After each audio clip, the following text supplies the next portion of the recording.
How it all began, a chilling discovery.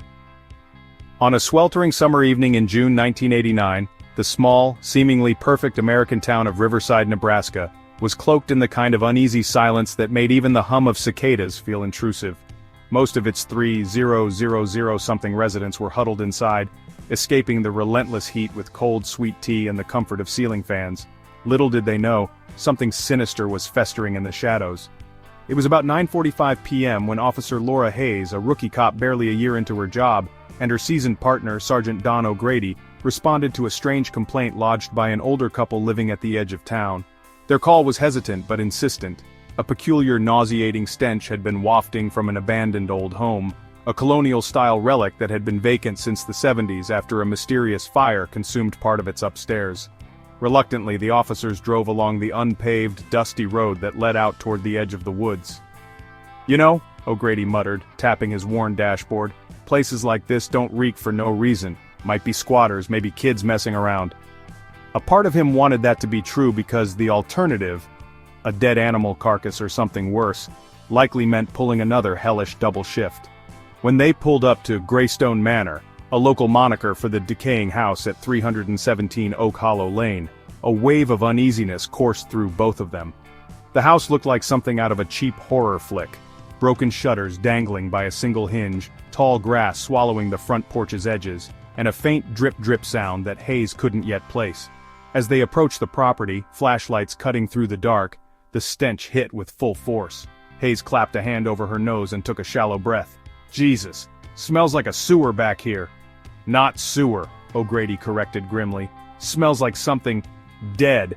They both glanced at each other, reluctant to voice the growing alarm rising in their guts. The wooden door, warped from years of neglect, opened with an eerie creak, as if the house itself wanted to confess its horrors. Inside, shadows danced across the cracked walls, lit only by their beams. Papers, old furniture and glass bottles were scattered across the floor as though someone, or something, had been living here. The smell grew thicker, more oppressive. It wasn't until they entered the kitchen that both Hayes and O'Grady felt their blood run cold. Centered on the rusted stovetop was an industrial-sized metal pot, lid slightly ajar. Hazel flies buzzed incessantly around it, drawn by whatever was left stewing in its depths. The source of the smell was unmistakable, and O'Grady muttered a swear word under his breath as Hayes's flashlight caught something pale and unnatural, floating just beneath the oily surface. "Please tell me that's a prank," Hayes whispered hoarsely, though as the words escaped she knew better. But as O'Grady leaned closer, his experienced eyes scanning the scene with sickened precision, his hunch became terrifyingly clear. With his gloved hands trembling slightly, he reached out and tilted the pot's lid further off. What they saw next was the stuff of nightmares. Bones. Butterflied bones. Stripped clean yet clinging to bits of flesh, sinew, and something unidentifiable. It didn't take much for Hayes to stumble back, gagging, her stomach revolting violently against the sight and smell. O'Grady, however, froze, his face shifting from horror to hardened resolve. "We've got a crime scene," he said gruffly, reaching for his radio. "This isn't just squatters. Somebody's been cooking human remains." Within minutes, Riverside's dimly resourced police force spiraled into a frenzy. Crime scene tape went up, floodlights fought against the moonless night, and detectives from surrounding counties were called on for assistance. The once quiet neighborhood became a hub of flashing blues and murmured speculations. Local reporters sniffed around the property's edges, piecing together rumors that, by morning, would headline every newspaper in Nebraska. Horrors in Greystone Manor, evidence of cannibalistic killings found. The first victim. The horrific discovery at Greystone Manor brought the small town of Riverside to its knees. Amid the police's panicked scramble for answers, one name began to echo in hushed whispers. Clara Johnson. Clara Johnson wasn't the kind of person who'd vanish without anyone noticing. She was a 28-year-old with an infectious laugh, a factory worker who clocked into her shifts like clockwork at the Riverside textile mill. She wasn't just a nameless figure in a sea of small-town faces, she was part of the fabric of the community. The single mother of a 6-year-old boy, Dylan, Clara was known to battle hard for her little family, working late shifts and picking up overtime whenever she could. Her absence was immediate and unmistakable. The timeline pieced together by detectives painted a grim picture. Clara had last been seen leaving her late-night shift on the balmy evening of June 12, 1989. She'd taken her usual route home, walking along the desolate stretch of Prairie Avenue. Friends at the mill were the first to notice something was off. Clara was never the type to call out without explanation. "They didn't find her clock and card at the start of her shift the next day," said Debbie Marks, a co-worker and friend. "That's not Clara. She'd show up rain or shine, sick or not." Initially, her co-workers figured she'd taken the evening to care for Dylan or perhaps deal with a family matter, but as an entire day passed without word, unease began sinking in. Clara's mother, who often watched Dylan while she worked, grew worried when Clara failed to pick him up the following night. Her mother made the first dreaded call to the police, her voice trembling with a kind of fear only a mother could understand. "Officer, something's happened to my daughter. She'd never leave her boy like this. She just wouldn't." When the police began scouting the path Clara likely took to walk home, they found ominous signs that all but confirmed fears. An isolated patch of Prairie Avenue had small traces of red, blood droplets faintly mixed with the dirt. A missing heel from Clara's work shoe lay discarded near the shoulder of the road, tangled in weeds. But the truly horrifying trail led elsewhere, faint but visible smears of blood winding toward the tree line and deeper into the woods adjacent to Oak Hollow Lane. It wasn't until that nauseating scene at Greystone Manor that everything clicked into place. Inside the decrepit home, while crime scene investigators meticulously combed through the sinister kitchen and its macabre contents, evidence outside began adding to the horrific truth. Behind the house, in a shallow, hastily dug pit concealed by overgrown brush, they found Clara Johnson, or what was left of her. Her body was unrecognizable at first. It had been viciously mutilated, as though whoever had done this had both precision and cruelty in mind. Her torso bore deep knife lacerations, her arms and legs were missing large chunks of tissue, and parts of her limbs had been crudely severed. The medical examiner would later report that certain areas of her body showed precision cutting, while others reeked of hasty, violent hacking. Worse, traces of her DNA were found in the pot on the stove inside the house, linking Clara irrevocably to the horrors under Greystone Manor's roof. The investigators worked as clinically as possible, but it was clear this discovery shook even the most seasoned among them. Clara wasn't just the victim of a robbery gone wrong. She wasn't the result of random brutality. There was a purpose, even a grotesque ritual to her killing. When the news broke that the remains at Greystone were identified as Clara Johnson, the town reacted like they had been collectively punched in the gut. Dylan, her little boy, was quietly whisked away to his grandmother's house, but not before breaking the hearts of several officers on the scene. "Where's my mommy?" he asked, clutching his stuffed dinosaur. "When's she coming home?" The case took on a more sinister edge with each passing day. Investigators were beginning to suspect Clara wasn't just a random victim. Her death carried specific, calculated elements. The cuts on her body, lines of separation exacted as if someone had practiced or worse, studied, pointed toward something profoundly disturbing. Someone had targeted her, not by accident but with sinister intention. While Clara's family reeled from the loss, detectives unearthed even darker implications. Her murder marked only the first link in a potential string of crimes far more horrifying than anything Riverside could have imagined. Tucked into the back end of the house, investigators found a notebook, old and water-damaged, that seemed to detail disturbed thoughts. It contained scattered cryptic phrases like, "The flesh is strength, consume and ascend." "There's no way this was the work of someone losing control in a rage," lead investigator Roy Daniels remarked during a quiet moment of reflection. "The person who did this, they're meticulous, patient, and absolutely unhinged." The discovery of Clara's remains and the horrific means by which her life had been stolen sent waves of unease washing through every corner of Riverside. The residents of the close-knit town suddenly felt exposed, vulnerable. Neighbors avoided eye contact in grocery stores, locks were double-checked at night, curtains drawn tight. Teenagers who once dared each other to explore eerie old places now avoided the outskirts of the woods altogether. Meanwhile, Clara Johnson became more than just a name on the tongues of police or journalists. She became a symbol of the town's collective fear. Every community meeting, every prayer service held was laced with the raw ache of her absence. And for the police, this was only the beginning. They knew one thing for certain: whoever had done this wasn't finished. A string of disappearances. The unease that began with Clara Johnson's disappearance quickly turned into outright panic, as Riverside's sleepy calm was shaken by a string of unexplained vanishings. In a town where nothing ever really happened, the idea of more than one person going missing in such a short span of time sent shockwaves through the fabric of the community. It started subtly, quiet enough to almost seem like coincidence. Just 3 days after Clara's remains were discovered in the backyard of Greystone Manor, Timmy Walker, a 27-year-old maintenance worker from a neighboring town, failed to show up for work at the local hardware store. Timmy was known to always make his 2-hour commute on Highway 25, even in the worst weather. When he hadn't clocked in by mid-morning and no one could reach him, his employer filed a missing persons report. Local officers found his truck parked by the side of the highway, headlights dimmed against the early morning haze. But there was no sign of Timmy, just his phone resting on the seat, a nearly full thermos of coffee, and faint marks like something heavy, dragged into the woods nearby. At first, people wanted to believe it was just bad luck. Maybe Timmy broke down and got lost in the woods. Maybe he'd hitchhiked with the wrong crowd. Maybe he was fine, resting someplace, unaware of the chaos that his absence was causing. But the undertones, the eerie similarities to Clara's case, cast a heavy shadow of doubt. The dragging marks echoed the trails leading to the woods near Greystone Manor, and the pit in everyone's stomach deepened.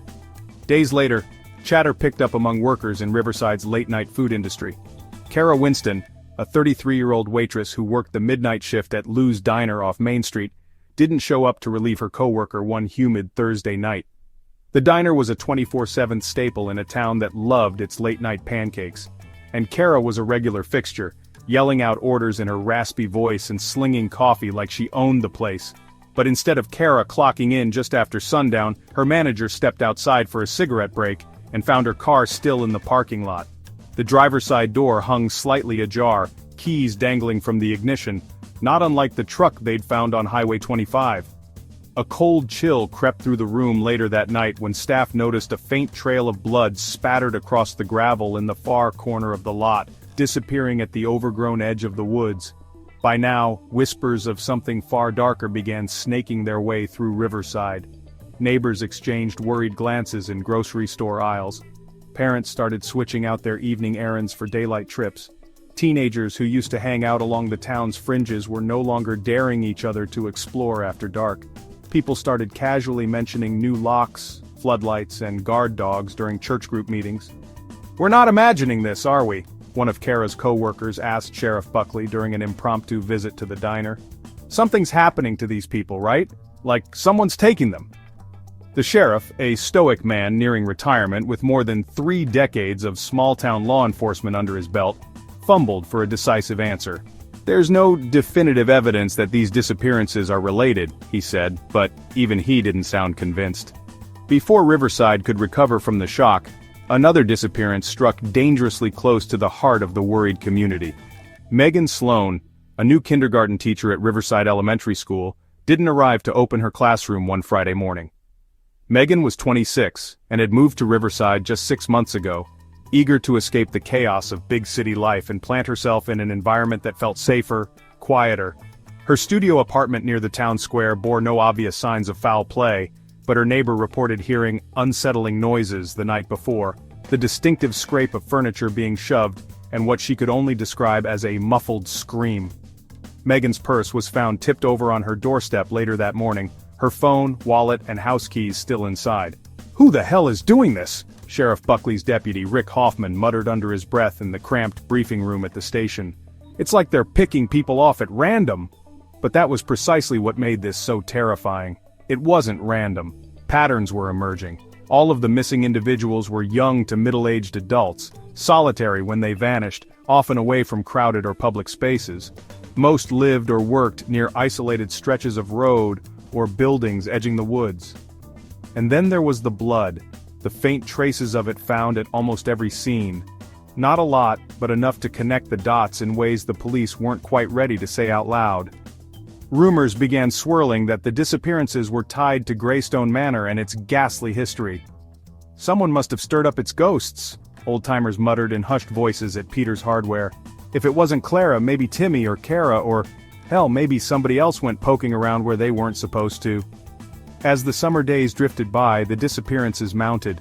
Each new case was like another punch to the chest for Riverside, and it became harder to believe they weren't connected. A student named Jake Meyerson disappeared walking home from a party late at night. A mailman, Hank Lewis, vanished while biking along his delivery route near the woods. Everyone spoke in terrified tones, either theorizing or speculating about who or what could be behind it all. But privately, people clung to their children a little closer and kept their porch lights on longer. The very woods that had once been a picturesque backdrop to Riverside now felt like a living threat, an unspoken boundary no one dared cross anymore. By the time July rolled in, the sense of unease had grown unbearable. Town meetings were jammed with concerned citizens demanding action.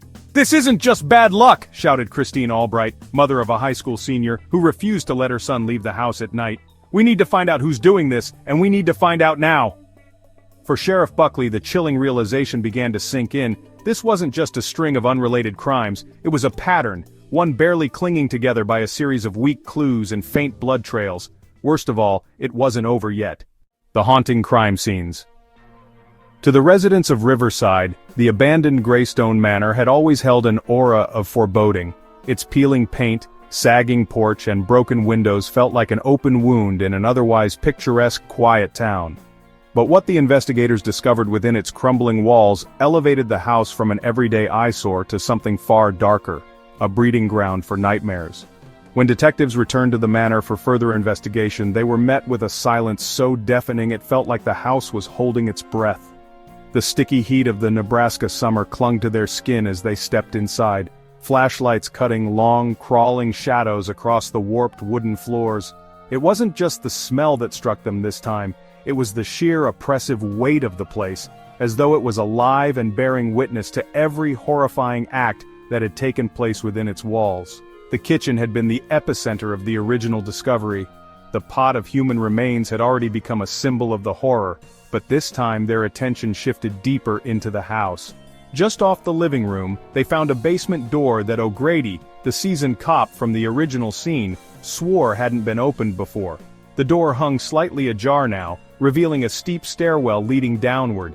The air spilling out from the basement felt different, damp and cold, like it had been sealed off from the stifling summer heat above. At the bottom of the stairs, their flashlights swept over what appeared to be an old workshop or storage space.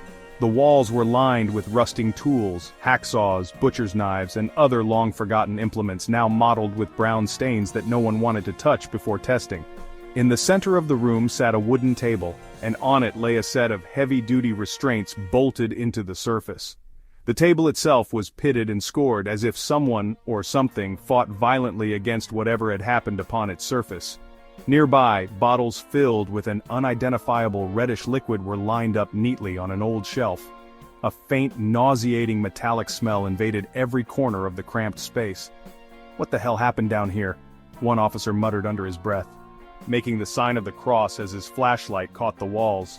They weren't just scarred from age, they were etched.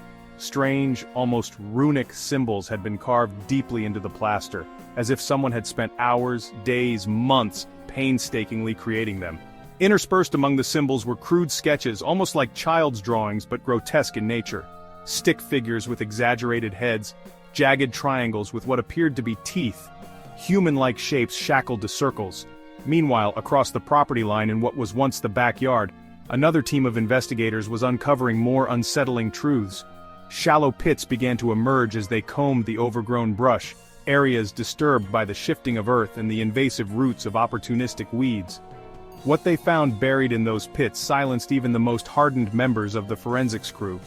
The first was filled with bones, not the neat, organized remains that might suggest time-worn decay, but fragments splintered and brittle from forceful breaks. Among them were unmistakable signs of human vertebrae, finger bones, and ribs that had been hacked or sawed apart. But the most disturbing pit revealed something far worse. Fleshy remains packed into plastic bags, tied tight, and left to dissolve into rot beneath the soil. The medical examiner would later confirm that the flesh had been marinated in a variety of household chemicals before burial, presumably to speed up decomposition. Inside the manor, in a bedroom on the second floor, detectives discovered what would prove to be the centerpiece of the entire investigation: a notebook, water-damaged but otherwise intact. Its leather cover gave it the appearance of a journal or diary, but flipping through just the first few pages revealed it for what it truly was, an artifact of a deeply disturbed mind. Scribbled in uneven handwriting were lines like, "The body is the vessel but the flesh is the key," and "Ascension requires sacrifice." Pages were filled with drawings, some carefully articulated diagrams of human anatomy, others scrawling childlike sketches accented with violent red ink. "This isn't just some psychopath," Sheriff Buckley murmured as he flipped through the pages. "Whoever did this, they believe in this garbage.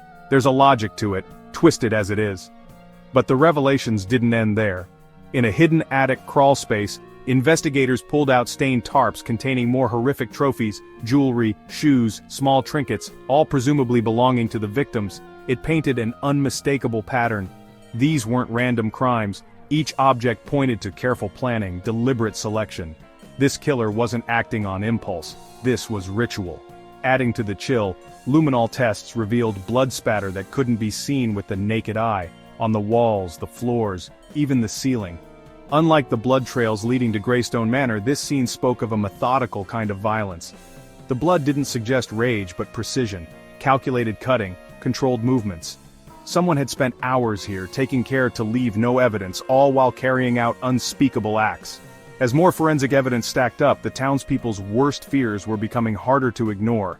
The pits weren't just graves, they were dumping grounds. The symbols in the basement weren't graffiti, they were part of some deranged ritual, and the notebook, chilling in its meticulous detail, suggested something even more unsettling. This was far from over. By the time the crime scene cleanup crew arrived, the officers and detectives were itching to leave the property, as if shaking off the darkness would be as simple as walking out the door. But Greystone Manor wasn't done haunting Riverside just yet. Every new discovery seemed to draw the spotlight further onto the town, sparking a media frenzy and sending its once tranquil atmosphere spiraling into chaos. And worst of all, there was still no face to attach to the horror. Whoever was responsible for Greystone Manor had spilled blood here, but not enough to suggest they'd stopped. Somewhere out there, maybe even within Riverside's limits, the killer was continuing their dark work. The profile of the suspect. The search for a suspect had started as a puzzle with unconnected pieces scattered across multiple crime scenes. For weeks, Riverside's police worked tirelessly to deduce who could commit such monstrous acts, blowing through every lead and tip that trickled in. Then, one name began to surface in whispers and suspicions: Roy Maddox, a reclusive, gaunt 38-year-old who'd once worked as a butcher in a nearby town. Roy Maddox was, by all appearances, unremarkable in the quiet, slow way that let him slip under the radar. People who remembered him described him as an odd, solitary figure who rarely spoke more than necessary. He'd grown up in the neighboring town of Franklin, just about 20 miles down Highway 25, where he worked in a local slaughterhouse for nearly a decade. Co-workers remembered him as meticulous but distant. He was the kind of guy who got the job done, one former colleague noted, but he didn't stick around to shoot the bull with anyone. There was always something off about him. From a young age, Roy was known for keeping to himself. He didn't take part in school activities, had no close friends, and was rarely seen engaging in the typical small-town hobbies like fishing or football. Instead, he preferred wandering the woods behind his house, hours spent alone, hunting small animals with traps he built or staring silently into the dense tree line. His neighbors often found him unsettling, especially when he drifted through Franklin's diner or hardware store, his eyes always darting beneath the brim of the tattered baseball cap he never took off. After graduating high school, Roy took a job at the slaughterhouse, where his interest in anatomy and cutting precision became infamous among his colleagues. "He was almost too good at butchering," murmured one of his supervisors, shivering at the memory. "He wouldn't just break down animals to standard cuts. He'd go further, skin them for practice, carve pieces like he was learning something." By the time Roy left the job in 1987 under mysterious circumstances, rumors swirled he'd been caught mutilating carcasses off hours. A handful of unsettling animal mutilation reports had begun trickling in from nearby farms. Cattle, sheep, and even dogs were found with strange, almost surgical wounds, their flesh removed in precise patterns. No one could prove it, but many farmers had their suspicions. Maddox. Authorities began seriously connecting Roy to the disappearances, after several witnesses came forward with murmurings that he had been seen. A trucker who frequently hauled supplies through the county recalled spotting a man resembling Maddox by the edge of a desolate stretch of Highway 25 just days before Clara Johnson vanished. "He was pacing in the dirt near the woods," said Jake Turner, the trucker. "Had one of those black oversized duffel bags slung over his shoulder like it weighed a ton." Just a few days later, a clerk at a rundown gas station along the same route recalled a man fitting Maddox's description, purchasing duct tape, butcher's knives, and bleach, items chillingly similar to the supplies later uncovered at Greystone Manor. She remembered his thin, wiry frame, the way he avoided meeting her eyes and kept shifting his weight like he didn't want to stand still too long. "When I saw his hands," the clerk recounted, "I remember thinking, those ain't the hands of someone who works an office job. They were rough, calloused, like he spent his life carving things apart." Perhaps the biggest break came when police dug deeper into the years Roy spent living back in Franklin before he vanished altogether. Searching through his sparse employment records and questioning former acquaintances unearthed a chilling detail. After leaving the slaughterhouse, he had rented an isolated, decrepit cabin that teetered on the edge of the very same woods connected to Oak Hollow Lane near Riverside. He lived off odd labor jobs, woodcutting, excavation, before abruptly abandoning the cabin in late 1988, just months before Clara's disappearance. When detectives visited the site, now swallowed almost completely by forest, they found remnants of what could only be described as a primitive but sinister setup. Rusted traps, chains bolted to the floor, and bloodstains too old to trace.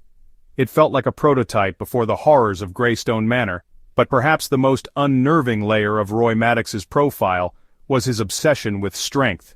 Conversations with former co-workers and townsfolk revealed glimpses of a man consumed by what he described as the frailty of the human body. He viewed the flesh as something both sacred and limiting, often muttering cryptic, almost religious phrases like, "The strong are not born, they are carved." Sheriff Buckley couldn't shake the gut-wrenching feeling that Roy hadn't simply stumbled upon this dark ideology by accident. It was deliberate, calculated, and long in the making. When his lies unraveled further, reports from fringe cult investigators even suggested Maddox may have been loosely tied to underground groups obsessed with cannibalistic rituals. His deep mistrust of modern society and his warped fixation on consuming life for its energy painted an even darker picture. With this pooled intel, Riverside's small police force, aided by neighboring counties, scrambled to locate Maddox. But he had vanished. Seemingly overnight, the man all but disappeared into thin air, leaving behind only shreds of a disturbing life pattern. His rundown apartment in Franklin had been left untouched, though inside, police uncovered walls scribbled in red marker with strange symbols eerily reminiscent of those found carved in Greystone Manor's basement. Stress-taped boxes found under his bed revealed anatomical sketches, ripped-out pages from medical books on tissue and bone repair, and newspaper clippings about missing persons from nearby towns. "What I don't understand," Deputy Hoffman said softly during one of their late-night brainstorming sessions at the precinct, "is why he's doing it. Is it rage? Power? Some kind of sick ritual? What the hell drives a guy like this?" Sheriff Buckley rubbed the bridge of his nose, the weight of the investigation sitting heavy in his chest. "I don't think it's just one thing. He's obsessive, he's methodical, and he's been doing this a hell of a lot longer than we know." The break detectives hoped for came weeks later when a trucker recognized Roy Maddox from a publicized suspect sketch. The man claimed Maddox had been spotted at a roadside motel in Missouri. He was gaunt, ragged, and unsteady, lugging a large black duffel bag, the description too chillingly specific to ignore. Though the police arrived too late to catch him, a terrifying reality had cemented itself. Roy Maddox wasn't done. He was still hunting. The thrilling escape. When word spread about Roy Maddox being connected to the string of horrifying murders and disappearances in Riverside, it was as if a collective shiver ran through the entire Midwest. The town of Riverside, once known for its quiet charm, became the epicenter of a manhunt, with Maddox as public enemy number one. Yet for all the attention, Roy Maddox was nowhere to be found, slipping out of the tiny cracks in the system like a shadow on the run. Investigators initially believed that Maddox had fled just hours after the uncovering of his connection to Greystone Manor. Despite multiple sightings and tips filtering into law enforcement, the cold, uncomfortable truth emerged. Maddox had prepared for this. He knew how to disappear. The first confirmed lead came from a small, rundown truck stop on the edge of Nebraska, about 40 miles south of Riverside. Surveillance footage from a grainy black-and-white security camera showed a man matching Maddox's description moving through the station late at night. He was wearing a tattered denim jacket and a trucker's cap pulled low over his face, keeping his eyes off the cameras.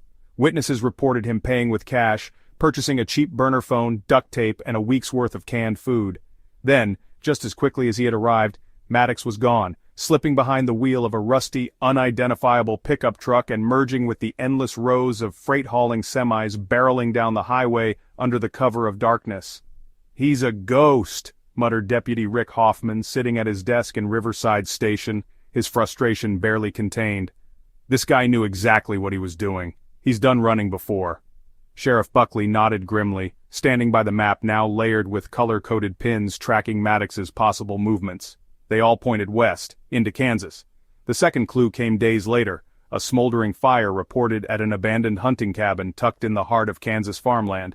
The first responders to the scene found a disturbing collection of charred belongings, items investigators suspected once belonged to Maddox's victims.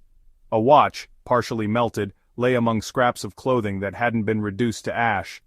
It wasn't just the fire's timing that drew detectives' attention.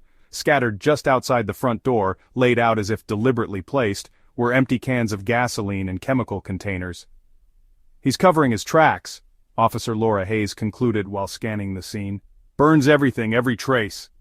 But Roy Maddox didn't vanish into the wilderness like some suspected recluse. Eyewitness accounts began popping up across the region, each one more baffling than the last. He was spotted at truck stops in Kansas, seemingly heading south, and then at a brewery in Oklahoma the following week.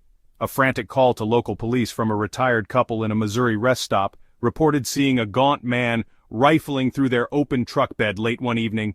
"He looked feral," the woman told dispatchers, her voice shaking, "like a starving wolf. I yelled at him to get out of here and he disappeared into the trees faster than I'd ever seen anyone move." For weeks, the manhunt grew more frantic and determined.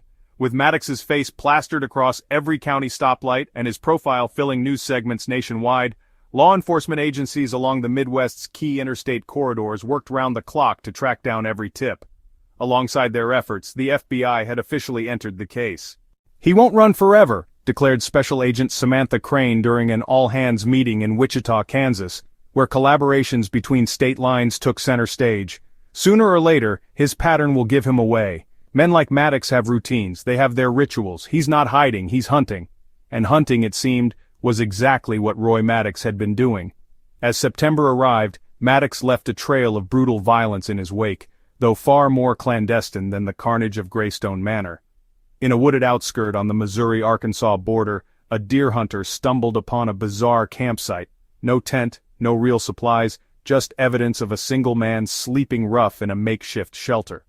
What chilled the hunter were the items he found: a crude, rust-stained knife and stringy pieces of what he initially thought were animal sinews hanging from one of the trees. The medical examiner's eventual report dashed any hope of that assumption. It was human tissue. Even more chillingly, Maddox seemed to be playing his pursuers like a game. With each sighting, authorities moved in quickly, but he always managed to slip away moments before they arrived. At an abandoned diner near Wichita, Maddox left behind the half-eaten remains of a meal and a chilling clue: a blood-smeared page torn from a medical textbook, pinned to a cracked booth with a surgical scalpel. Handwritten on the page were the agonizingly simple words, "You're not fast enough, but I'll wait." Sheriff Buckley, usually the steadier, quiet authority during tense situations, read the note aloud to his team in the precinct, his voice betraying the undercurrent of fear no one had dared admit. "He's taunting us!" Buckley said through gritted teeth. "He's watching us!" The manhunt reached its fever pitch in mid-September, when Maddox was spotted near a cold storage warehouse on the outskirts of Bakersfield, California. A long-haul trucker reported seeing a man loitering around the warehouse gate late at night, dragging a massive black duffel behind him. By the time police arrived, the only sign of Maddox's presence was the unmistakable stench of decaying meat emanating from the corner of the building. Inside one of the side chambers, authorities found what remained of his hideout: butcher knives meticulously sharpened, tarps smeared with dried blood, and chains bolted into the walls. Maddox had turned the warehouse into a twisted lair, practicing his grotesque craft in the dark like a phantom. "What I don't understand," Deputy Hoffman muttered as he stood at the threshold of the grim scene, "is why he's dragging that damn bag with him everywhere. What's in it? What could possibly be so important?" In the end, it wasn't the endless police patrols or FBI surveillance that led to Maddox's capture. It was arrogance. His own need to meticulously control every piece of the macabre spiral he had created finally caught up with him. When tipped-off law enforcement cornered Maddox inside an abandoned shed on the outskirts of Bakersfield, He didn't resist. He stood silently in the dim light, bloodied hands slightly trembling, as if reliving every kill. There was a strange, almost serene look in his wild eyes, the look of a man who had lived far too long in his own shadow. And the duffel bag? It was beside him, partially unzipped, but no officer who saw its contents that night ever spoke of it publicly. The stories that spread were whispered nightmares, horrors that no town meeting or courtroom could cleanse. A key witness breakthrough. For weeks, maddening silence surrounded the investigation as authorities scrambled to find Roy Maddox. It seemed as though Riverside's most wanted man had vanished into thin air, leaving behind only fleeting glimpses and cold trails. But in late September, a break finally came, one that not only reignited the manhunt but gave investigators more insight into Maddox's movements and twisted psyche than they'd dared to hope for. The lead came in the form of a trucker named Jake Turner, a no-nonsense long-haul driver with over 20 years of experience and a reputation for clocking lonely miles at odd hours. Turner, who routinely hauled shipments across the Midwest, pulled into a poorly lit truck stop just across the Missouri border late one Tuesday evening. It was around 11:30 p.m. when he noticed something, or rather someone, that unsettled him to his core. During his usual pre-drive routine, checking his trailer locks and filling up his diesel tank, Turner spotted a man lurking near one of the picnic tables by the rest area. The figure was hunched over, shoulders drawn tight, as if physically burdened by something unseen. The man had a gaunt, almost skeletal appearance beneath the flickering rest stop lights, his face partially hidden beneath the brim of a worn trucker cap. At first, Turner, being a hardened road veteran, assumed the man was just another drifter or hitchhiker, common at these stops, but as he stole another glance, a chill crept up the back of Turner's neck. The man was dragging something behind him, an oversized black duffel bag that appeared heavy, almost too heavy for his wiry frame. It thudded dully against the concrete with every step, and Turner could swear he caught the faint glint of something slick staining the material. "We make eye contact for a split second," Turner would later recount to the police during his statement. "His eyes, they weren't right. Cold, hollow, like he was staring straight through me. That's when I knew. This wasn't just some poor guy down on his luck." What unnerved Turner the most wasn't just the man's appearance but his behavior. Maddox, though Turner didn't know his name at the time, moved with an unsettling purpose. He didn't linger like most loiterers or interact with the other drivers. Instead, he appeared hyper-focused, methodically scanning the area as if assessing the chances of being noticed. The final straw for Turner came when the man paused about 15 yards from his truck, seemingly contemplating whether to close the distance. Turner tensed, bracing himself, when, without warning, Maddox suddenly yanked his duffel closer to his body and slinked into the shadows beyond the rest area, disappearing into the darkness of the surrounding woods. Turner's instincts screamed at him that something was off. As a seasoned trucker, he'd encountered his fair share of shifty characters, but this man's demeanor, his quiet but precise movements, set off every alarm bell. Still rattled by the encounter, Turner decided to cut his break short and hit the road, not wanting to risk staying any longer at the desolate stop.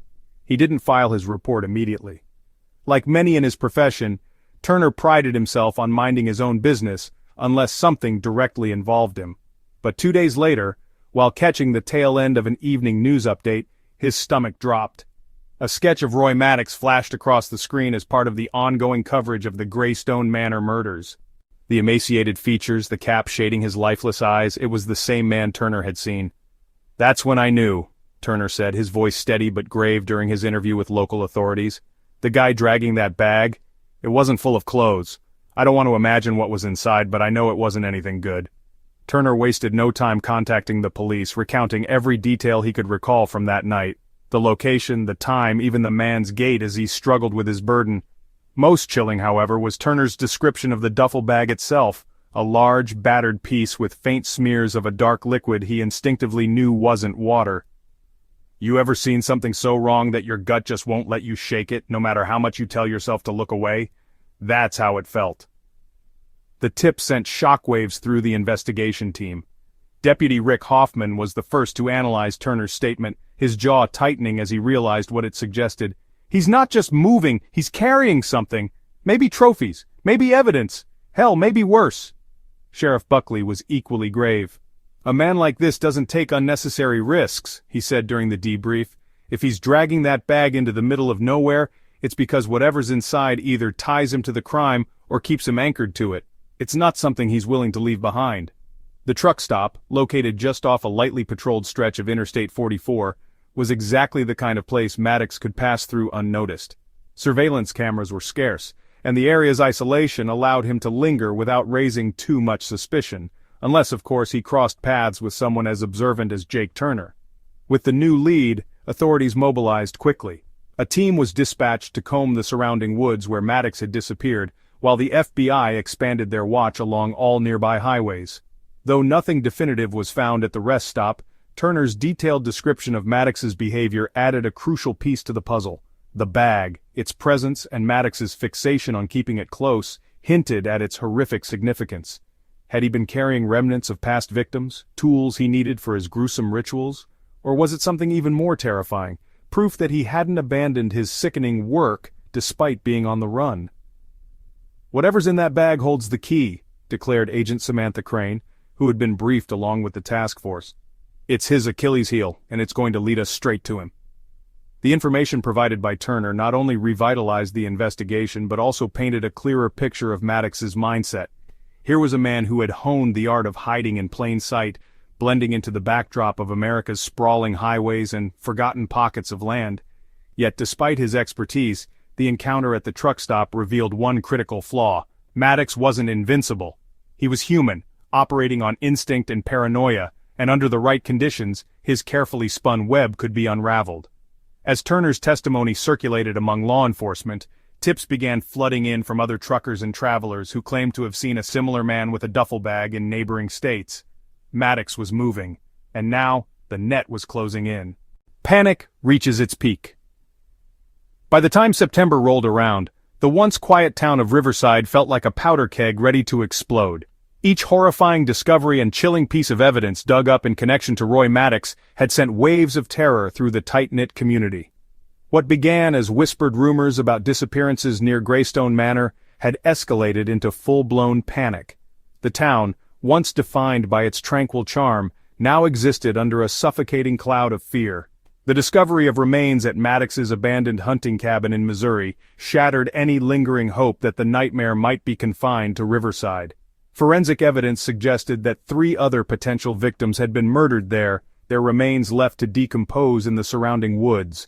The grisly details ignited a wildfire of dread, not just among the people of Riverside, but throughout the neighboring counties. At every diner counter, gas station, and church basement across the Midwest, people were asking the same unnerving question: where could Maddox be now? Paranoia bled into everyday life. Flashing news updates about Maddox's escape dominated radio talk shows and television broadcasts.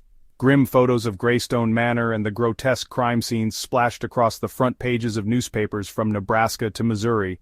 The name Roy Maddox, once unknown outside a tiny corner of the Midwest, became the horrifying face of evil. His gaunt, sunken eyes burned into the public consciousness, his sinister reputation etched deeper with every headline. The aftermath of the crime sent shockwaves through Riverside itself, especially as new details emerged about how these brutal acts were carried out. Town hall meetings became standing room only, filled with worried mothers clutching their children, fathers calling for vigilante justice, and elderly residents recounting stories of long-forgotten murders that they now believed Maddox might somehow be tied to. "This isn't random," shouted Carl Ramirez, owner of the local hardware store, during a chaotic town meeting. "We let this guy roam. He stalked our families. It could have been my wife, my kids, and the police didn't stop him." Arguments broke out between citizens and law enforcement, whose slow progress in apprehending Maddox was seen as a failure by many. Sheriff Buckley, visibly gaunt and sleep-deprived from weeks of chasing dead-end leads, stood before the increasingly hostile crowd and tried to restore calm. "We are doing everything in our power to capture this man," his words echoed through the crowded room, yet they seemed hollow to the panic-stricken listeners. "No one is more committed to keeping this town safe than our department, but Roy Maddox has been preparing for years. This isn't a criminal acting on impulse. He's calculated and he knows how to avoid detection." But the assurance wasn't enough. Fear had fractured the unity that had once held Riverside together, replacing it with a sharp, unshakable distrust, not just of strangers but of neighbors, friends, and even family. The local hardware store sold out of gun safes and ammunition within days. Dogs were chained in every backyard, their barking transforming the quiet streets into a cacophony of warnings at night. Porch lights stayed on until dawn, and motion sensor floodlights illuminated properties like crime scenes waiting to happen. "Who's to say he's not here right now?" muttered one resident to another over coffee at Lou's Diner. "He grew up in Franklin just a half hour away. What if Maddox is hiding right under our noses?" Some families went so far as to cancel work shifts and keep children home from school. Bus routes cut through wooded areas were rerouted, and any social gathering after sundown was deemed too dangerous. Clergy members held urgent prayer groups as their congregants wrestled with the deeply unsettling notion that evil had slipped through their quiet town unnoticed. Candlelight vigils for the victims of Greystone Manor turned into emotional gatherings where neighbors wept in fear for their own safety. "Why did this happen here?" sobbed Margaret Fields, mother of 2 young boys. "This doesn't feel like Riverside anymore. It's like a nightmare we're just waiting to wake up from." By mid-September, the frenzy had only intensified. Every suspicious movement, every unfamiliar car parked too long on the street was reported to the sheriff's department. Unsubstantiated rumors spread like wildfire. Maddox had been spotted stalking a gas station. Maddox had been seen walking by the river at midnight. Maddox had broken into someone's home and left a horrifying warning scrawled across their walls. None of these sightings proved true, but each one pushed the town further into paranoia. Worse still, as reports of Maddox's movements filtered in from truck stops, motels, and abandoned cabins across state lines, it became increasingly clear that this wasn't a man on the run, this was a predator biding his time. Maddox wasn't fleeing to survive, he was hunting. "He's not a cornered animal," Special Agent Samantha Crane said during a press briefing. "He's an apex predator, and what's most terrifying about predators is they don't panic. He's picking his next move while we're scrambling to find his last one." The scale of fear Maddox had created seeped into neighboring towns as well. In Franklin, where Maddox had grown up, the atmosphere was one of grim resignation. Stories resurfaced about his strange behavior as a boy, his obsession with anatomy, and the eerie way he would disappear for days into the woods and return with bloody hands and no explanation. Old classmates who once teased him now grappled with the horrifying truth that their schoolyard jokes had targeted a budding monster. "I remember his eyes," whispered Julie Lenhart, a former schoolmate of Maddox's, during an interview. "There was something about them, even when we were kids. Like he wasn't really there, like part of him was missing. I should have seen it back then." As law enforcement scrambled to make sense of Maddox's movements, a darker question loomed over the community. Was this finished, or merely the beginning? Detectives feared that Maddox's ability to evade capture wasn't just a factor of luck or skill, but a reflection of his patient, methodical nature. "People like Maddox don't stop because they're scared of getting caught," Sheriff Buckley said quietly in a private meeting with his officers. "If he's out there, he's waiting for something. Some opportunity we can't predict. He doesn't need to run, he needs to satiate whatever his sickness drives him to do." With every passing day, the maddening uncertainty of his next move tightened its grip on Riverside. The cracks in the town's foundation of trust deepened, and residents held their collective breath, each one hoping that when Maddox struck again, and there was little doubt he would, it wouldn't be them. The capture and facing the truth. For months, Roy Maddox had managed to evade capture, slipping through police dragnets with calculated precision. Every lead seemed to end in either a cold trail or a macabre discovery. But as September bled into October, the net was tightening, and his arrogance, his need to leave behind taunting clues, finally spelled his downfall. What came next was the culmination of an intense manhunt, one of the most exhaustive in the Midwest's history, and one that would haunt its investigators forever. The pivotal break came from surveillance footage taken at an unassuming roadside motel on the outskirts of Bakersfield, California. A sharp-eyed clerk working the graveyard shift recognized the tense, wiry man with his signature-worn trucker's cap from one of the wanted posters plastered across the state. Maddox had paid with cash and taken a room at the far end of the lot, away from prying eyes. The clerk, adrenaline spiking as she confirmed the match, discreetly phoned the police. What followed was a rapidly coordinated operation involving local law enforcement, California state troopers, and FBI agents who had been following Maddox's trail since he fled Nebraska. By the time the tactical units arrived, the dusty stretch of highway outside the motel was deserted, illuminated only by the cold glow of neon signs and the pulse of red and blue lights. The quiet hum of the town was broken by the low clamor of officers taking positions, hushed commands exchanged, as containment was set. Whatever Roy Maddox had been doing in his room that night, it stopped abruptly when the first crack of the loudspeaker echoed through the empty parking lot. "Roy Maddox, we know you're in there. Come out with your hands up. Do it now." The seconds stretched into what felt like hours. No movement, no sound. Officers tightened their grips on their weapons, their nerves just as taut. Inside the room, Maddox was silent, or so it seemed. What none of them could see was the calculated calm on his face as he surveyed the room, the black duffel bag at his feet, a rusted blade glinting beside him, and scattered remnants of his dark work strewn across the dilapidated furniture. There was no panic in his movements. Then, slowly, the door creaked open. Maddox stepped into the doorway, his frame gaunt and hunched, hands trembling slightly but raised just high enough to signal surrender. It was his eyes, those cold, distant eyes, that unsettled the officers the most. They weren't frantic or fearful, they were almost serene. Something about his surrender felt deliberate, as if Maddox were granting them the illusion of control. "I was wondering how long it would take you to find me," Maddox muttered, his voice dry and scratchy like he hadn't spoken in days. His lips curled into a faint, almost imperceptible smirk. "Guess you're just fast enough after all." The officers moved in quickly to secure him, their handcuffs clicking into place, but the tension didn't leave the scene. There was a heaviness in the air, a sense that, even though they'd captured the man, they hadn't yet uncovered the full scope of his horrors. They were about to. The truth in the room. Once Maddox was subdued and taken into custody, investigators were finally able to enter the motel room he had occupied. What they found there chilled even the most seasoned among them. The room was a twisted shrine to his obsession. Anatomical sketches filled notebooks spread across the mattress, pages scrawled with his unhinged philosophy about the strength of the flesh. A stack of Polaroid photographs depicted what could only be described as trophies, items or remains of his victims at various stages of mutilation. And then, there was the duffel bag. For months, authorities had speculated about its contents, theorizing that it might hold tools, trophies, or evidence of his gruesome crimes. But what they discovered was far worse. Inside, carefully packed and preserved in layers of cloth, were human remains, fragments of bone, bits of sinew, and small, chillingly personal tokens, wedding bands, Idaho cards, and fragments of clothing. It was a mobile embodiment of Maddox's atrocities, a traveling reminder of the lives he had stolen. By the time forensic examiners processed the scene, 2 more victims were officially linked to Maddox. Blood evidence, hair samples, and DNA matched reports of missing persons from neighboring states. Maddox had been hunting across state lines, leaving pieces of his victims in shallow pits, and burning what he couldn't fit inside his bag of horrors: the interrogation. When it came time for Maddox's interrogation, no one expected him to cooperate, but to their surprise and unease, he spoke freely.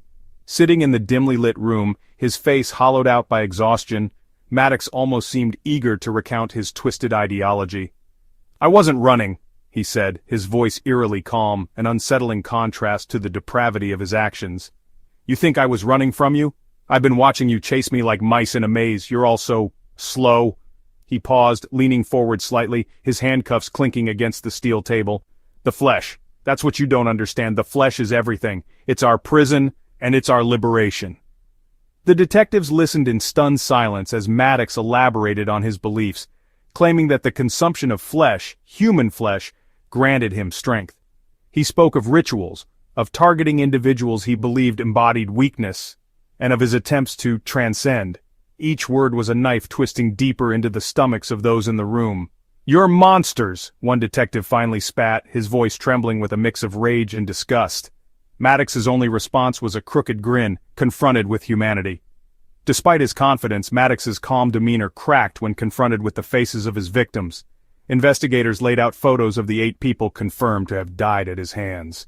For the first time during the interrogation, Maddox fell silent. His grin disappeared, and a flicker of something, shame, regret, or perhaps just discomfort, crossed his face. "Look at them," Sheriff Buckley demanded, his voice hard. "They all had names, lives, families. Look at what you've done." But Maddox refused to look at the photos directly, his gaze shifting downward toward the table. The momentary hesitation passed quickly, and his mask of apathy returned. "They were just vessels," he muttered, his tone devoid of emotion. "They had their purpose." For the investigators, it was both horrifying and infuriating. Maddox's ability to dehumanize his victims created a chasm that no amount of questioning could bridge. Yet his confessions confirmed what they had long suspected. Maddox hadn't just been running, he had been meticulously continuing his deranged work until the very end. Justice on the horizon, as Maddox was transferred into federal custody, the weight of his crimes spilled over into the community. Families of victims, some long missing, finally had answers. But closure felt impossible. The horrors Roy Maddox had inflicted couldn't be undone, and his chilling lack of remorse left wounds that no sentence could heal. The capture of Maddox brought an end to the months-long nightmare that had gripped the Midwest. But even behind bars, his shadow lingered, an unsettling reminder of how far the human mind could delve into darkness. And for Sheriff Buckley and his department, the finality of his capture wasn't a relief. It was something else entirely, the beginning of facing the ghosts Maddox had left behind. The trial that shook the nation. By the time Roy Maddox's trial began, the nation was already hooked on every gruesome detail of the case. News outlets from coast to coast devoted primetime slots to Maddox's crimes and his eventual capture. Analysts dissected his philosophy, reporters debated his sanity, and true crime enthusiasts latched onto every chilling, macabre fact. The Midwest had erupted in horror, but the trial pushed it even further. Now Maddox wasn't just Riverside's dark secret, he was America's monster. The trial, which took place in California due to Maddox's final crimes committed near Bakersfield, was more than a legal proceeding. It was a spectacle fueled by equal parts grief, rage, and morbid fascination. The courthouse steps became a media circus, with journalists and reporters setting up camp weeks before the proceedings began. Satellite trucks parked in long lines down the street, microphones thrust in front of grieving families and exhausted attorneys as cameras rolled from sunup to sundown. "Will California deliver justice for a killer who stretched his shadow across the Midwest?" asked one cable news anchor. The question lingered in the hearts of citizens from Nebraska to Missouri, where Maddox's victims had lived quiet lives before becoming part of his horrific rituals. Inside the courtroom, the atmosphere was no less charged. Every seat in the gallery was filled on the first day, with dozens more lingering outside in the hopes of catching a glimpse of the man who had haunted the nation's nightmares for months. Victims' families sat grim-faced in the front rows, clutching one another's hands as they waited for Maddox to be brought into the room. When he finally appeared, wearing a too-loose county-issued suit, the room fell silent. He was gaunt, his eyes dark pits that seemed simultaneously detached and unnervingly present. Maddox sat with an eerie stillness, glancing briefly around the courtroom before focusing forward, as though the presence of his victims' grieving families and the weight of the public's hatred barely registered. Prosecutor Dana Holcomb, a steely and fiercely articulate attorney with a reputation for dismantling the defenses of the most hardened criminals, opened the case against Maddox in startling clarity. Her opening argument painted Maddox as not just a murderer but a predator with a calculated pattern of choosing and killing his victims for his own deranged purposes. "Ladies and gentlemen of the jury," Holcomb began, her voice firmly echoing through the packed courtroom, "this man sitting before you is not insane. He is not a victim of circumstance or trauma. He is, in every sense of the word, evil, premeditated, and deliberate. The evidence will reveal that Mr. Maddox committed acts not only of murder, but of profound cruelty, targeting individuals he saw as vulnerable to feed his own twisted delusions. His actions show not a man acting out of chaos, but one weaving deliberate, horrifying control over his victims' lives and their deaths." Her words sent a chill through the room. The prosecutor then described how Maddox isolated his victims, used his background as a butcher to carefully plan their deaths, and kept trophies as a grotesque homage to his crimes.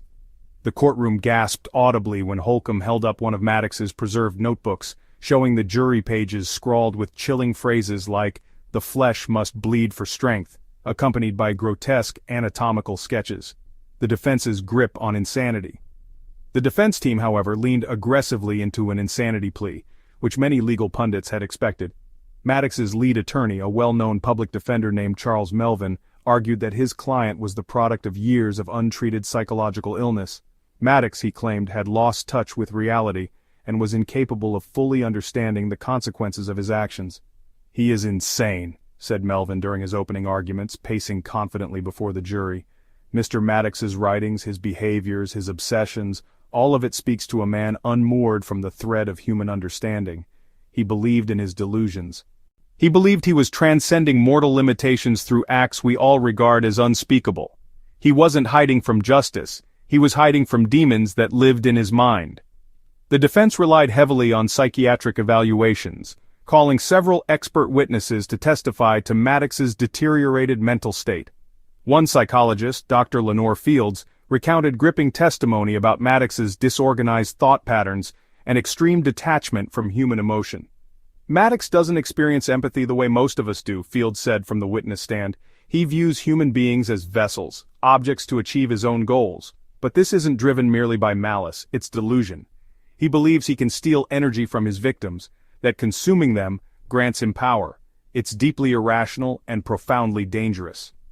However, the chilling footage of Maddox's interrogation, where he described in calm detail how and why he targeted his victims, severely undermined the insanity defense. Shown in court, the tape had jurors visibly recoiling in their seats. "It's the flesh," Maddox said in the video, his voice as calm as a man discussing the weather. "The flesh is what limits us, and frees us. I chose them because they were weak, like dead branches waiting to be broken. It wasn't cruel, it was necessary." Emotional testimonies. For many, the most harrowing part of the trial was not Maddox's twisted explanations, but the testimonies of the victims' families, who spoke through trembling voices and withheld tears. Clara Johnson's mother was the first to take the stand, her wrinkled hands clutching her late daughter's photograph. "She was my world," the elderly woman said between sobs. "She was a mother, a daughter, my everything. He took her from us. And he didn't just take her life. He destroyed her. He destroyed our dignity." The father of another victim, Timmy Walker, broke down entirely while describing the last time he hugged his son before his disappearance. "Every day," he choked out, "I think of what you did to him. You left me nothing to remember but nightmares." Even jurors struggled to maintain composure. Prosecutor Holcomb stood silently as the families shared their testimonies, letting the weight of their grief settle over the room like a thundercloud. The verdict. After weeks of testimony and dozens of witnesses, the trial came to its conclusion in a packed courtroom. The jury deliberated for only 5 hours, though to the victims' families, those hours dragged on like days. When they finally emerged, the atmosphere was electric, the room holding its collective breath. The judge read the verdict slowly and clearly, guilty on all counts, including multiple charges of first-degree murder, kidnapping, and desecrating human remains. When the words "death penalty" followed, the room erupted, not in relief but in raw, unbridled emotion. Some of the victims' family members wept openly, while others sat in stunned silence. Maddox, meanwhile, barely reacted, his stoic expression unchanged as if the moment meant nothing to him. The judge's final words were cutting. "Mr. Maddox, your actions are an affront to humanity. You sought to destroy lives with calculated cruelty. This court sees no room for remorse or redemption, and so, justice will be delivered." A nation reflects. The verdict sent ripples across the country. Maddox was now forever etched into the dark annals of American criminal history. Families of the victims went on to organize memorials and awareness campaigns to honor those lost and to warn others about the dangers of unchecked mental illness and predatory violence. Justice was served, Clara Johnson's brother stated on the courthouse steps after the trial, clutching a candle for his sister. "But nothing about this brings closure. We'll carry the weight of what he did forever." For the people of Riverside and beyond, Maddox's capture and conviction did little to erase the trauma of his heinous crimes. Yet the trial stood as a reminder of justice's persistence, from the investigators who hunted him to the prosecutors who stared his evil in the face. The end of the Kansas Monster. On the eerily quiet morning of July 15, 1987, the world finally witnessed the end of Roy Maddox, the man infamously dubbed the Kansas Monster, by a nation both horrified and fascinated by his heinous crimes. Inside the maximum security confines of the Florida State Penitentiary, where Maddox had been housed for nearly 7 years leading up to his execution, the atmosphere was tense and thick with unspoken grief. The gray, razor-wire-lined compound seemed to hum with anticipation for what had been labeled by the press as the last chapter in pure evil. Media vans flooded the roads just outside the prison gates, panning their cameras to the throng of protesters and onlookers huddled behind barricades. Some held signs demanding justice in loud capital letters. "Death for the butcher!" while others carried banners condemning the death penalty, even for a man as vile as Maddox. "We don't kill to teach, killing is wrong." For many, however, there were no mixed feelings. Outside the gates, victims' families stood quietly among the crowd. Some carried photographs of loved ones wearing solemn expressions that contrasted sharply with the restless buzz of the reporters and spectators. For them, this wasn't a televised spectacle, it was closure, or whatever fractured form of it they could cling to after enduring years of nightmares and courtroom battles. Maddox's last days. Inside his small, sterile death row cell, Maddox showed no signs of remorse or fear in his final days. Unlike many prisoners who request spiritual guidance or attempt to seek absolution, Maddox spent his last hours as he had much of his life, withdrawn and disturbingly cold. Prison staff noted that he refused visitors, even from his defense attorney and legal advocates who had spent years arguing on his behalf. The man who had built a philosophy around the horrors of flesh offered no insight into his psyche, no apologies, and no acknowledgement of the lives he had destroyed. "He didn't talk much," recalled one corrections officer who had observed Maddox pacing his cell the afternoon before his execution. "But there was this presence about him, like he wasn't engaging with the world at all. He didn't even try to make eye contact, just stared at the walls, like he was calculating something that didn't matter anymore." Even his final meal raised eyebrows. A stark, tasteless tray consisting of dry white bread, an unseasoned boiled egg, and a glass of water. Maddox rejected offers for a more elaborate spread, stating only, "None of this matters where I'm going." But what unnerved some of the prison staff the most was his ultimate request. In the hours leading up to his death, Maddox asked for a pen and a single sheet of lined paper. He spent nearly an hour writing slowly.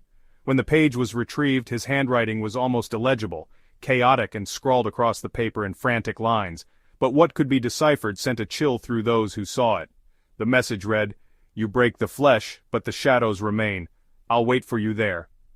It was unclear who "you" referred to, his pursuers, his victims, or perhaps some figment of his sickened imagination. The note was sealed in an evidence envelope, leaving behind more questions than answers. The execution. At 6:22 a.m., Roy Maddox was walked to Florida's execution chamber, a small, sterile room illuminated by harsh fluorescent lights. He showed no resistance as his wrists and ankles were strapped tightly to the gurney with leather restraints. Witnesses, including selected members of the press, law enforcement officials, and victim family representatives, sat behind a pane of reinforced glass, separated from the scene. The chamber was eerily quiet, save for the soft hum of the medical equipment and the occasional scribble of a journalist's pen. An officer stood over Maddox, reciting the required formalities in a steady voice. Maddox declined the opportunity to deliver any last words or address the room. Instead, he stared upward at the ceiling, his face betraying no hint of emotion. "He didn't look scared," said one witness, a former detective from Nebraska who had worked on the Greystone Manor case. "That's what stayed with me. He was calm, almost content, like he thought he was winning, even in the end." As the chemical sequence began, first the anesthetic, then the paralytic, and finally the potassium chloride to stop his heart, the room held its collective breath, locked on Maddox, as his body slowly slackened against the restraints. Within minutes, his life was declared over. At 6:45 a.m., the attending physician pronounced Roy Maddox dead, officially marking the end of a man whose reign of terror had spanned state lines and filled headlines for nearly a decade. A nation responds. The announcement of Maddox's execution was met with catharsis from some and silence from others. For the families of his victims, it was the final chapter they had waited years for, but it didn't erase the pain. "It doesn't bring her back," said Clara Johnson's brother during an emotional interview outside the penitentiary. "But at least he can't hurt anyone else. At least that part is over." Timothy Walker's father, visibly aged beyond his years, held back tears as he addressed reporters. "I wanted to see him afraid. I wanted to see him cry, scream, beg for mercy, anything to prove he felt what we felt. But he didn't. He just ended." Law enforcement officials involved in Maddox's case expressed bittersweet relief at his finality. Sheriff Buckley, who had spearheaded much of the Greystone Manor investigation, expressed gratitude to the families and officers who never gave up fighting for justice. "I'd like to say that this is the end of it," Buckley told one reporter, the weight of exhaustion etched across his face. "But when a man like Maddox exists, his crimes don't die with him. He leaves scars for all of us. As much as we want to forget, those scars remind us of what we saw, what we had to live through." The haunting legacy. Despite his death, the shadow of Maddox lingered. Psychological experts debated his motivations for years after his execution. Was he driven by an untreated mental illness, a sociopathic obsession with control, or was he simply born with evil embedded in his core? True crime enthusiasts immortalized him in books, documentaries, and podcasts that dissected every minute detail of his crimes, all while sparking debates about the justice system, the death penalty, and the human capacity for darkness. Critics of capital punishment used Maddox's lack of remorse as a rallying cry, arguing that executing him was no answer to the deeper psychological questions his existence posed. But for the families in Riverside, Franklin, Bakersfield, and countless other towns touched by Maddox's actions, no psychological profile or legal analysis could overwrite the horrors they had experienced. Statues were erected in local parks in memory of the lives Maddox had stolen. Candlelight vigils were held every July 15th as a way to heal and honor the victims. Still, stories persisted. Prison staff claimed to occasionally hear faint whispers in the long-abandoned isolation cell Maddox had once occupied. Some residents of Riverside swore they caught glimpses of a gaunt figure stalking the edges of the Greystone Woods long after Maddox's death, and then there was the note, ominously promising, "The shadows remain." While Roy Maddox might have been gone, he left behind a haunting reminder that evil, in whatever form, never truly disappears. It lingers, etched into the flesh of memory and the fragile threads of a community forever transformed. A lesson from the case. The case of Roy Maddox, chillingly remembered as the Kansas Monster, was more than a dark chapter in criminal history. It was a profound and sobering reminder of the fragility of safety, the depth of human darkness, and the consequences of societal blind spots. For the families of Maddox's victims, for the investigators who pursued him, and for communities that were glued to every harrowing detail of his crimes, the lesson wasn't just about remembering what happened, it was about understanding what allowed it to happen, and what must be done to prevent anything like it from haunting the world again. Even as Maddox's execution brought a sense of finality to his terrifying reign, the echoes of his atrocities rippled far and wide. In Riverside, Nebraska, his crimes became synonymous with heartbreak and loss, but they also became the catalyst for difficult conversations about vigilance, accountability, and the human capacity for ignoring warning signs until it's too late. The thin line between survival and chaos.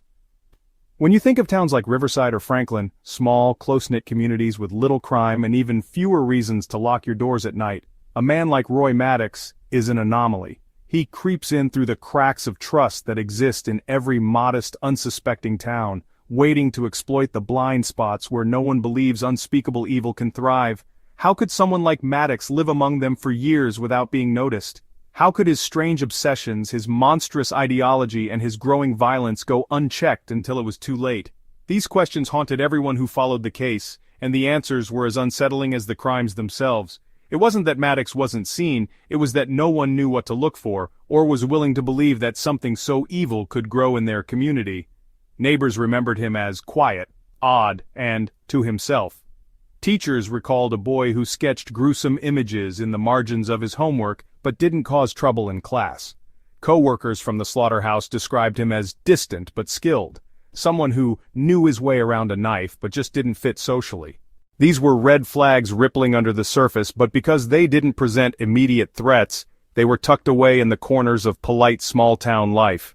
In truth, Maddox's crimes weren't just about one man's descent into horror. They were a brutal reminder that communities often fail to spot patterns in behavior that could, when pieced together, signal danger. His case urged the nation to reconsider how it views quiet lives that harbor chaos beneath the surface, and what it means to take accountability for paying attention to the uncomfortable details, believing in monsters. One of the hardest lessons for the people of Riverside, for the families affected, and for the nation glued to Maddox's trial, was accepting that monsters are not just invented characters of fiction, they are real. They can work at local stores, share your stretch of highway, or live in the house down the street. The stark reality of Maddox's existence forced America to confront its collective denial. These predators thrive when they are disbelieved.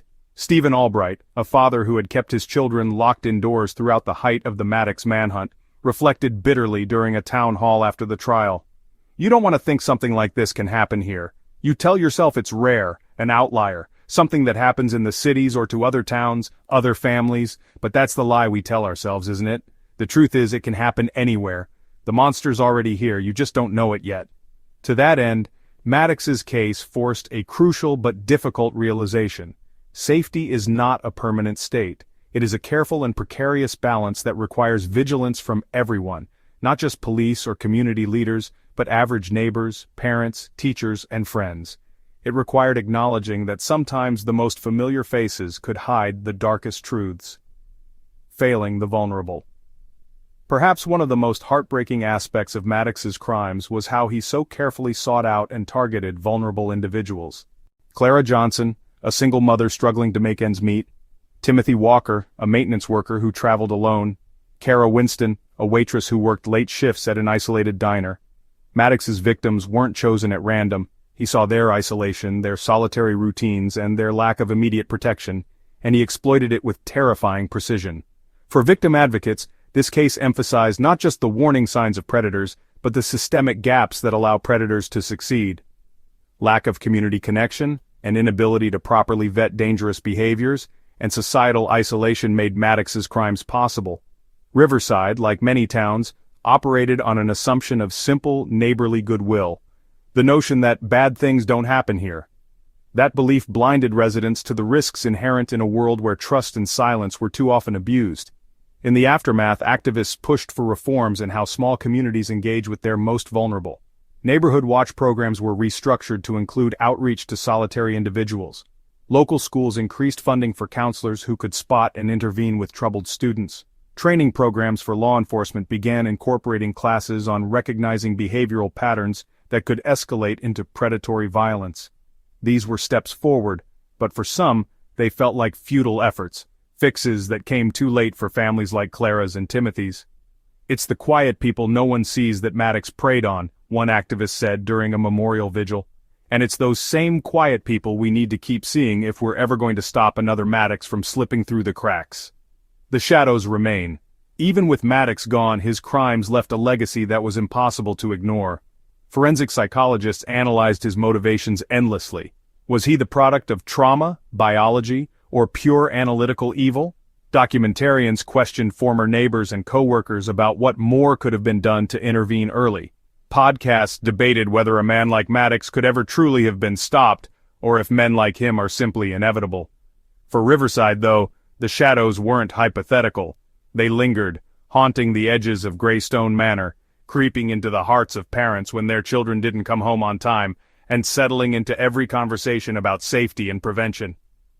Maddox's crimes left scars on more than just the families of his victims.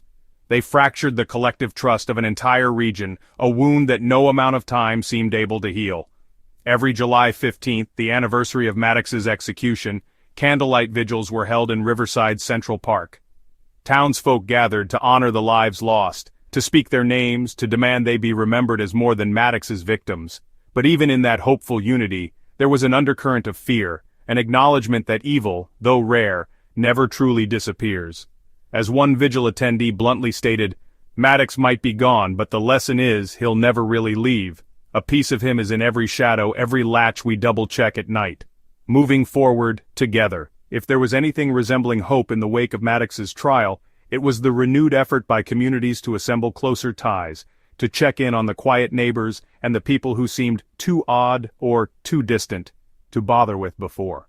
Riverside's local government began hosting regular town forums to discuss safety, police accountability, and mental health awareness. The Greystone Manor lot was eventually leveled, turned into a memorial garden filled with plaques bearing the names of Maddox's victims. And yet, as much as the community banded together, the scars remained. Perhaps that was the true lesson of Maddox. Not just that monsters exist, but that even when they're gone, they leave behind something darker than themselves, the memories of what they destroyed, and the fragile hope that they'll never rise again.